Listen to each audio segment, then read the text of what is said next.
Goliath, level 11, upgrade.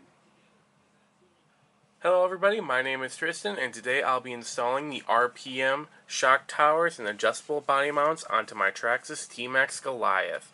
As you guys can see, I have two packages. That's because I'm installing them on both front and rear. Here's everything that's going to be inside each package for the RPM shock towers. We have the shock tower itself, the body mounts and supports. As we can see, we got one for the front and one for the rear.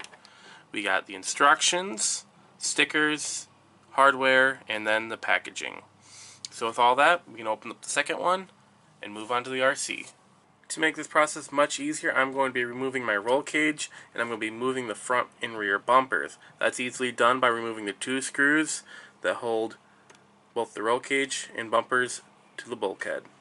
And it's going to be the same two screws for the rear. To remove the shock tower, all we have to do is remove these four screws that hold it to the bulkheads. It's the same four screws on the rear shock tower as well. Next, it's going to be a lot more trickier. First, what I'm going to do is I'm going to remove the two screws that hold the front two shocks in place. With the front two shocks removed, we can now push the front shock tower forward a bit more, making it a lot easier to remove the two screws for the rear two shocks. The rear is the same process, just a little more trickier with the engine in the way. So, like before, I'm going to remove the two screws of the front two shocks. As you can see, that the screws for the two shocks for the front of this shock tower are hidden behind a whole bunch of stuff for the engine. But with the two screws removed in the rear, we can move the shock tower so that we can easily see both screws, making it a lot easier to remove them. With all the shocks removed, the shock tower should be able to come right up. But if you have the Easy Start system, the rear shock tower will have two more screws you need to remove, and that's for the connector right on top, here and here. With the shock towers now removed, we can look at the new shock towers in comparison to the old ones. And really what has me interested is a lot of different designs that they went with for this new shock tower. And it's really baffling to me. First, obviously they've totally redone the inside structure of the shock towers, whereas this has got this kind of trapezoid shape with the two ends looking up to the shock tower. It's just very, very interesting design. Now, how well will this hold up for absorbing impacts? It's to be seen. It's really got me interested on how well it's going to perform. I don't know, maybe the design is to help flex so that they can move upwards a bit to help absorb the impacts, maybe. It just got me very, very intrigued on the design and why they didn't add any more vertical or horizontal supports inside the structure. The other kind of things that have me interested in is the way you have your shocks hook up to the mounts. On the stocks, you have three optional holes. On this one, you just have one. You don't have a real big of a choice in which hole you put your shocks in, which kind of dampens your customizability for your ride, but it's very interesting in how beefed these holes are. I mean, they are pretty beefed up, surprisingly. And then for the body posts, they're actually a lot bigger too compared to the stock ones. They've really beefed up this whole section right here. And not to mention, they also include a little cross brace for the front shock tower for the body posts, whereas it's only just the two posts on the stock. It actually has an actual support for it as well, which is very interesting. For the rear one, they also have one of these guys, but as you guys can see, it's not really beefed up as much else. It's actually got rid of some materials, but it's also a lot thicker. And yes, as you guys can see, I've already pre-assembled one of the two shock towers.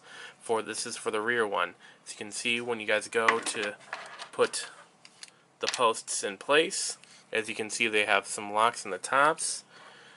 You take them, you locate this little groove. When it's pushed up, you put it in and have that facing, I got it upside down, that way, so that the grooves are facing away from this piece right here. You do the same with the other one, and then you lay them onto the shock tower themselves and screw them into the third and fifth hole of the shock tower. Now, I did not use the hardware that they included because the heads of them were kind of weird. The standard 2.5 or 2.0 would not screw them in. The 2.2 was too small and the 2.5 was too big, so I do not know what size they used. So instead I used some from my personal stockpile of screws to screw them in place. Now for the front shock tower, same process. You take the posts, spin them in place into the guard. This time around you don't really have to worry about orientation as long as both of these have the grooves facing upwards. You lay them in place, and then you put them in the fifth to last and third to last. So you're basically flip-flopping the hole positions on these two, so that this end is actually higher than the rear one. With the new shock tower in hand, we're going to take the rear one, take the Easy Start wiring harness, slide it underneath the support, and insert it into the new groove, just like so. It will be screwing down the two screws that hold it in place. With the Easy Start connector, I'm now going to take the shock tower and one of the shocks from the front, line it up with the proper hole right here. I'm going to put in the one screw in for this one as well as for the other one right here.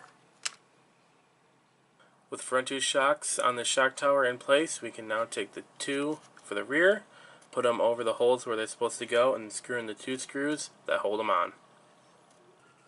With the four shocks in the rear set up to the shock tower, we can now move on to the front. First off, what we're going to do is we're going to take our shock tower and make sure the RPM symbol is facing the front. Then we're going to take the rear two shocks, line them up in place where they're supposed to go, and then screw them down with the two screws that hold them in place. With the two rear shocks in place, we can now take the two front ones, line them up where they're supposed to go on the shock tower, and put in the two screws that hold them on. With all 8 shocks in place, we can now take both shock towers, push them down onto the bulkhead just like that, and screw in the 4 screws that hold it on. With our shock towers in place, we can now put on the roll cage, and that's easily done by taking it, hooking it on the muffler over there, and then just working it on over. Can be a little tricky at times, but with the new shock towers and body posts, it makes it a hell of a lot easier. Now all we have to do is fasten the roll cage to the chassis. That's easily done by taking a washer, sliding it in between the roll cage and the bulkhead, just like that. Just be very careful because it will fall. Gonna bring up the bumper just like that, and take a screw and run it all the way through. You're going to be doing the same for both sides, both front and rear. And here is before.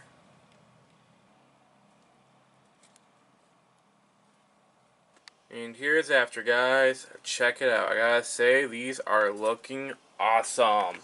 So, of course, the design of these guys, I'm still a little iffy about just because they don't look like they're all that supportive or beefed up. You know, they look like they'll snap pretty easily. But time will tell, and if they do, well, we'll see what to do from there.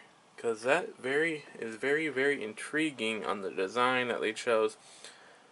You'll just have to see how well they perform, won't we? I'll figure out quick on how well they perform, because with this RC, I tend to bash a lot. So, guys, I hope you've enjoyed this video, and I will see you all next time. And that was Goliath's level 11 upgrade.